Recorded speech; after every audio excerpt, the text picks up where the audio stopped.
Hey everyone, welcome back to my YouTube channel, and in this video I'll be showing you guys how can you use your TikTok's green screen effect.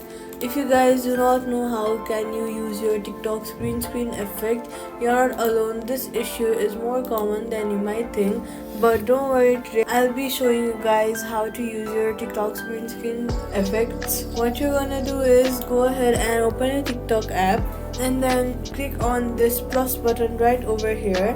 What you're gonna do is go ahead and scroll left or right from your circular buttons. Now go ahead and go to search and then search for green screen.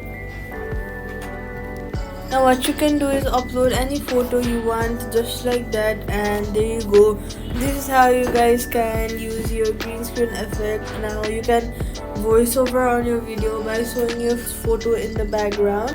So I hope you guys enjoyed watching this video, and I hope this video helped you learn how to use your green screen.